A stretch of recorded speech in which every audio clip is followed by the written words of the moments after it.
Bonjour à tous, dans cette vidéo nous allons regarder une vidéo de Chris Bumstead qu'il a posté il y a à peu près un mois où il présente sa diète en off-season. Pour ceux qui ne savent pas, Chris Bumstead c'est le Mister Olympia classique physique qui est pour moi un des plus beaux physiques actuels. Regardons ensemble si on peut tirer quelques conseils de cette vidéo pour potentiellement prendre un petit peu plus de muscles. C'est parti!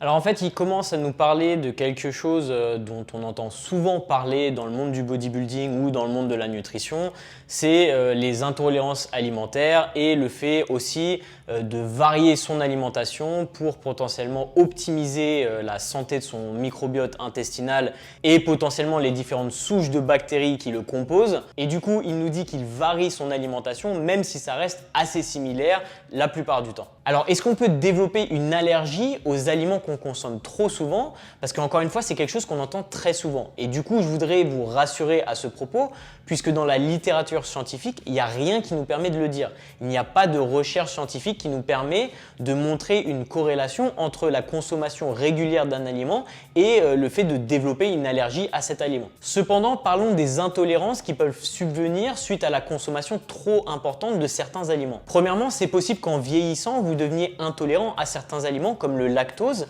qui est contenu dans les produits laitiers. Les nouveau-nés tolèrent généralement bien le lait, mais ça peut évoluer vers une intolérance au lactose en vieillissant. Le lactose est un disaccharide, c'est-à-dire qu'il est composé d'une molécule de galactose et d'une molécule de glucose, et vous avez besoin de l'enzyme lactase pour les dissocier et bien les assimiler. Si vous n'avez pas suffisamment de cette enzyme à disposition dans vos organismes, vous tolérez pas bien le lactose. Et justement, le lactose fait partie des FODMAP, qui est le sigle pour désigner Fermentable Oligosaccharide Disaccharide dont fait partie le lactose, monosaccharide et polyol, qui sont des glucides à chaîne courte que le petit intestin a du mal à absorber. Et justement, quand on parle d'intolérance alimentaire et de quantité consommée, je pense qu'on fait souvent référence au FODMAP sans le savoir. C'est vraiment quelque chose qui pose problème à beaucoup de gens et dont on ne parle pas suffisamment parce que les gens ne savent pas comment ça marche, ne savent pas qu'une certaine quantité d'un aliment peut potentiellement poser problème ou que la combinaison de certains aliments peuvent potentiellement poser problème également. J'ai d'ailleurs écrit un petit article à ce sujet qui est disponible sur mon site fitnesslogique.com suite à mon article sur le gluten pour essayer de mettre un peu en lumière ce sujet dont on ne parle pas assez. Mais si vous voulez vraiment tout comprendre à ce sujet et vous en sortir si vous avez des problèmes de digestion ou d'intolérance alimentaire, on a un sujet complet dans notre formation bayésienne qui traite de la science de la santé et qui vous donne tous les outils pour vous sortir de ce genre de situation. Le lien est en description.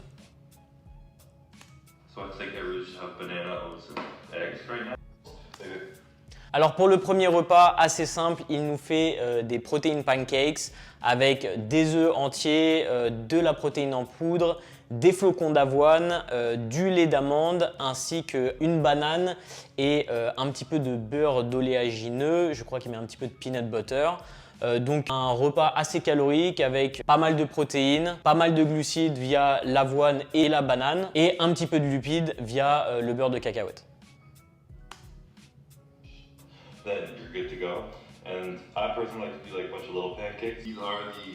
Alors il aime bien se faire des mini pancakes. I guess big boys like small pancakes, j'en sais rien. Son premier repas arrive aux alentours des 900 calories. Il nous dit aussi qu'il préfère le beurre d'amande généralement, mais que sa copine a tout fini, donc c'est du peanut butter qu'il utilise aujourd'hui. Là, on se rejoint un petit peu avec Chris. Moi, je suis allergique aux cacahuètes, donc je ne peux pas manger du peanut butter. Je pense que c'est un point commun qui fait que notre musculature est assez similaire également. Sarcasme.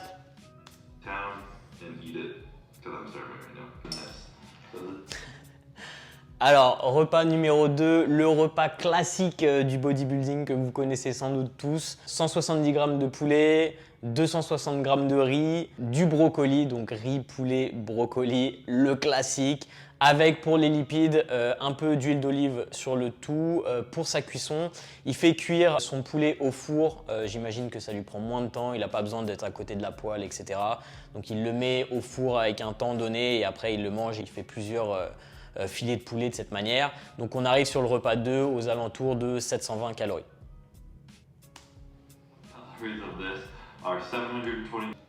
Repas numéro 3, nous avons des steaks hachés à base de faux filets. Donc c'est un morceau de viande qui est assez gras quand même, qui doit être aux alentours des 10 à 15 grammes de lipides par 100 grammes de viande.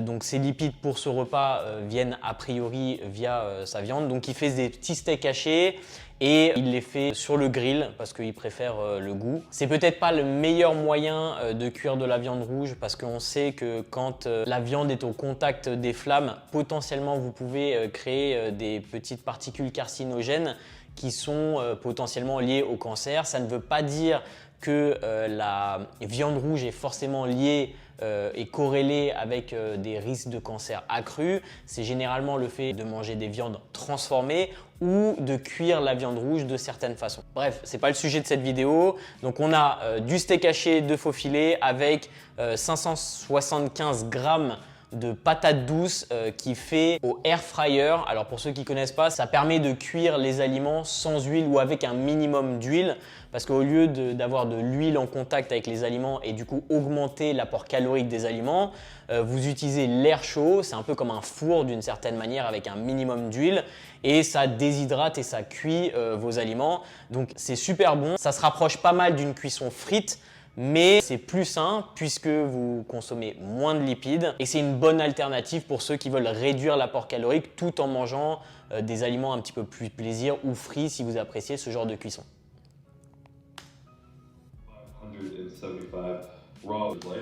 Et sur le dessus, il met ketchup et sriracha qui sont mes deux sauces préférées je pense en termes de low calories. Le ketchup Heinz, 50%, vous pouvez le trouver dans le commerce, qui est réduit en glucides et qui est en termes de calories pour 100 grammes, je crois que c'est aux alentours de 20 calories pour 100 grammes si je ne dis pas de bêtises. Et le sriracha, c'est vraiment extrêmement réduit en calories aussi, il n'y a pas besoin d'en mettre beaucoup pour avoir pas mal de goût. Et le sriracha, c'est des piments lacto-fermentés, donc vous pouvez le faire aussi chez vous si vous voulez. Après moi, par souci de simplicité, je préfère l'acheter également.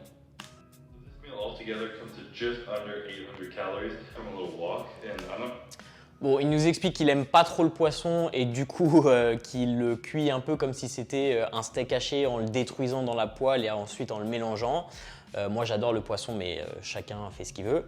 Il me déçoit un petit peu. Chris, tu me déçois un petit peu là. Bref, ensuite il nous parle encore du sujet dont je vous ai parlé tout à l'heure concernant le fait de manger trop régulièrement les mêmes aliments. Donc peut-être qu'il mélange un petit peu le fait de manger trop de FODMAP qui crée potentiellement des intolérances dans le sens où il a des problèmes gastriques, d'alimentation, de diarrhée ou des choses comme ça. Et le fait de manger trop souvent un aliment, si un aliment ne pose pas de problème et s'il ne fait pas partie de la catégorie des FODMAP et que du coup l'augmentation de la quantité ne pose pas de problème, il n'y a pas de problème à manger un aliment tous les jours à partir du moment où c'est un aliment intéressant et qui rentre dans le cadre de votre alimentation et de vos objectifs.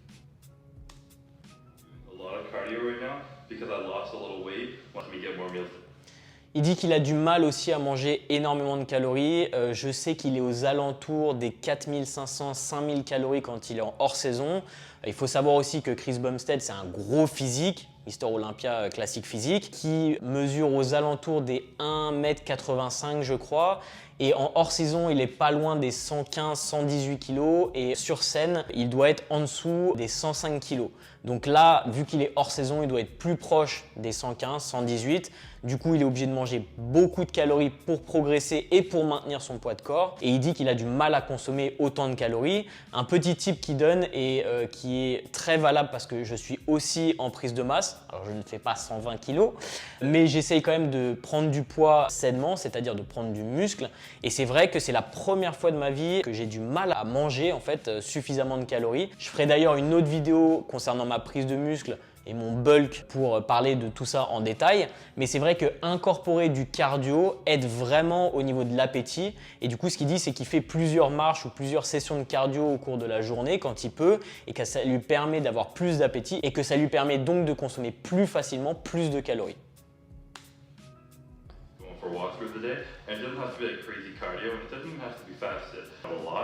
Du coup, comme il dit, il fait des repas, ensuite il essaye de marcher un petit peu entre les repas et de remanger. Je ne sais pas si vous vous rendez compte, mais là on va arriver sur le 4e repas et on a l'impression qu'il y a à peine 1 heure et demie entre les repas. Et du coup, enquiller plusieurs repas de 800 calories les uns à la suite des autres avec si peu de temps entre les deux, c'est vraiment difficile au bout d'un moment de continuer à consommer. C'est d'ailleurs quelque chose qu'on a appris Antoine et moi lors de nos 10 000 calories challenge.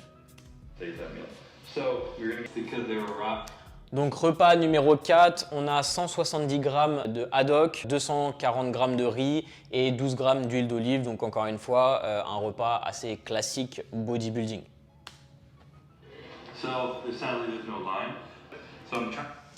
Alors, ce que j'aime bien avec Chris, c'est qu'il est assez honnête. Il nous dit qu'il n'utilise pas d'insuline et qu'il ne compte pas utiliser d'insuline. Alors, il faut savoir qu'il y a pas mal de bodybuilders pro qui utilisent de l'insuline pour les fonctions anaboliques de l'insuline et en particulier le fait que ça va pousser les nutriments dans les cellules. Et du coup, vous avez généralement un meilleur calorie partitioning qu'on appelle en anglais, qui pourrait se traduire par absorption et assimilation des nutriments. Du coup, il prend un complément alimentaire qui s'appelle glucose.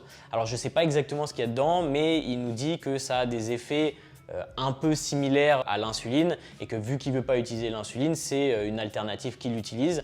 Alors, je ne connais pas ce complément alimentaire, je ferai quelques recherches et peut-être que je mettrai un insert après avoir fini de regarder cette vidéo. Alors, repas numéro 5, nous avons des pierogies qui sont en gros des raviolis polonais, je crois, si je ne dis pas de bêtises, ou des pays de l'Est, qui sont des raviolis, là, alors je crois que c'est aux oignons. Et il mange avec ça encore un peu de poulet, 150 g de poulet. Et il rajoute une cuillère à café de ghee qui est du beurre clarifié, c'est-à-dire du beurre où on vient enlever la caséine qui est souvent utilisé parce qu'en enlevant la caséine, le beurre ne brûle pas aussi facilement et vous pouvez cuisiner avec à des températures supérieures. Et bien sûr, un petit peu de sriracha sur le dessus. Alors pour ceux qui n'ont jamais essayé les pierogies, c'est un peu comme des raviolis encore une fois qui sont cuits à la poêle. C'est vraiment très bon, en particulier avec pas mal de beurre dessus. Mais comme tout finalement, dès que vous rajoutez du beurre, tout est bon.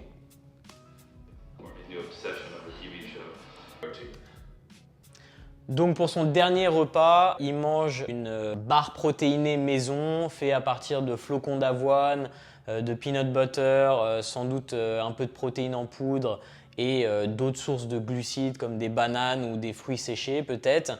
C'est sa copine qui lui fait. La portion qu'il mange arrive aux alentours des 550-600 calories. Et avec ça, il va manger un shaker de greens. Donc il y a beaucoup de marques qui font ça.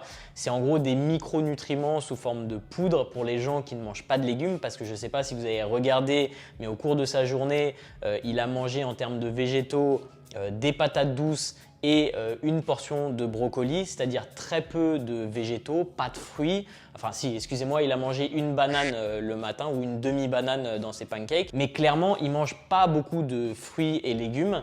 Sans doute parce que déjà qu'il a du mal à consommer les calories dont il a besoin pour prendre du poids ou pour maintenir son poids.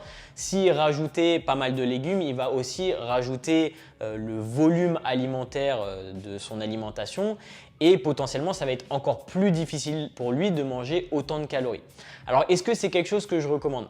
Pas forcément. Je pense que intégrer des végétaux et des fruits dans l'alimentation et obtenir des glucides via les végétaux est beaucoup plus intéressant que de manger du riz qui est assez pauvre finalement en micronutriments et pas très intéressant à part pour augmenter l'apport en glucides de sa journée. Et du coup, il essaye de pallier à ce problème en consommant un peu plus de micronutriments via son complément alimentaire. C'est peut-être mieux que ne pas le faire, mais encore une fois, je pense que ça serait peut-être plus intéressant pour lui d'augmenter d'une certaine manière avec peut-être des végétaux et des fruits qui sont assez caloriques, comme peut-être de l'avocat ou d'autres alternatives avec un apport calorique assez important et un apport en glucides assez important qui lui permettrait d'avoir plus de micronutriments de manière entre guillemets naturelle que via des suppléments qui sont souvent pas aussi intéressants au niveau biodisponibilité. Donc, pour son apport calorique, c'est bien ce que je vous disais, comme quoi je suis vraiment un fan de Chris Bumstead. Il consomme aux alentours de 4500 calories par jour en ce moment, avec un apport en glucides aux alentours des 530 grammes de glucides.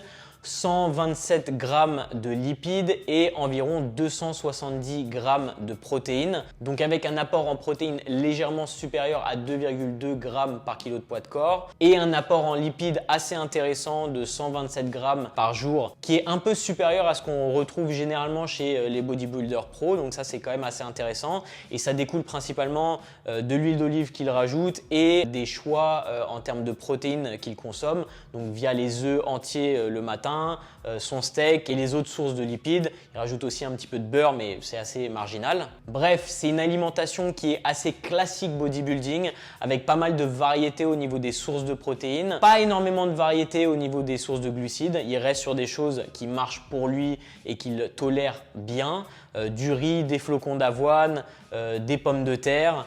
Un petit peu de farine via les pierogies, mais c'est un peu son repas plaisir du jour. Je pense ce qui pourrait améliorer, c'est potentiellement augmenter son apport en légumes, mais encore une fois, ça pose un peu problème au niveau du volume total et du fait qu'il a du mal déjà à consommer autant de calories. Vous avez pu voir, il a fait 6 repas sur sa journée. Ça veut dire que pendant toute sa journée, il est en train de manger et qu'entre ses prises alimentaires, il va essayer de faire un petit peu de cardio pour augmenter un petit peu son appétit. Donc, ce n'est pas quelque chose de facile. Ce qu'on peut tirer, c'est qu'à ce niveau, il faut manger beaucoup, beaucoup plus que quelqu'un de lambda. 4500 calories tous les jours, c'est un apport calorique qui n'est pas évident à réaliser. Je le sais personnellement parce que je suis aux alentours de 3000 à 3500 calories par jour et c'est déjà très difficile pour moi de le faire. Donc j'imagine que si vous ne mangez pas dès le matin et que vous vous réveillez un petit peu tard, tout de suite ça devient beaucoup plus difficile. Et encore une fois, pour maintenir son poids de corps, il est obligé de le faire tous les jours. Ce n'est pas 4500 calories un jour, puis le lendemain il se réveille un petit peu tard, il ne fait pas grand chose, il fait 2 repas à 1000 calories et il s'en sort. Non, il est obligé de consommer autant de calories tous les jours pour maintenir son poids de corps et pour progresser. Si vous voulez prendre du muscle, il faudra être en surplus calorique. Si vous n'arrivez pas à prendre du poids, c'est que vous ne consommez pas suffisamment de calories, donc augmentez votre apport calorique. Augmentez votre apport calorique en réduisant le volume, en choisissant des aliments avec une densité calorique plus intéressante en fonction de vos objectifs. Si vous ne savez pas de quoi je parle, je vous mets une petite vidéo juste ici par rapport au volume alimentaire que je vous conseille d'aller regarder si vous voulez tout comprendre au niveau du volume et de la densité calorique et pour sélectionner vos aliments en fonction de vos objectifs. Voilà, j'espère que cette vidéo vous a plu. Si c'est le cas, abonnez-vous, appuyez sur la cloche des notifications si ce n'est pas déjà fait et moi je vous retrouve dans la prochaine vidéo. Ciao!